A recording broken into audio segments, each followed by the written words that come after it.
এনেকুৱা ধৰণৰ টিপ্পনীক আমি ধিক্কাৰ দিছোঁ সম্পূৰ্ণৰূপে। কাৰণ যিবিলাক জীৱন্ত পৰম্পৰা আছে, যিবিলাক শাস্ত্ৰ প্ৰমাণ আছে, এই ধৰণতে আমাৰ মা মন্দিৰৰ পৰম্পৰা চলি আছে, পূজা পাঠ চলি আছে, সকলো ধৰণৰ চলি আছে। ইয়াতে নৰবলিৰ প্ৰসংগ আহিবই নাপায়। প্ৰথম কথা, এইটো এটা আস্থা আৰু বিশ্বাসত বহুত হানি হৈছে।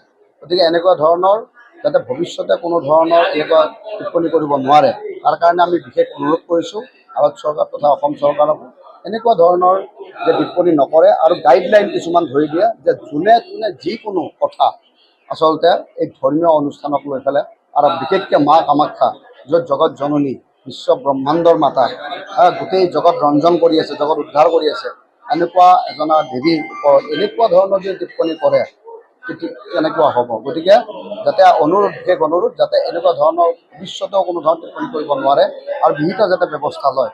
কাৰণ এই ধৰণৰ কথাত এটা সমাজত বিৰূপ মনোভাৱ, বিৰূপ এটা প্ৰভাৱ পৰে, য'ত নেকি আস্থা আৰু বিশ্বাসৰ পৰা প্ৰশ্নবোধক চিন আহি পৰে।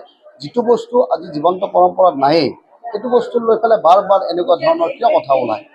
আৰু যিহেতুকে এইটো সকলোৰে দেৱী, গতিকে এনেকুৱা ধৰণৰ কথা আহিবই নাপায়, নৰবলি প্ৰসংগ আহিবই নাপায়।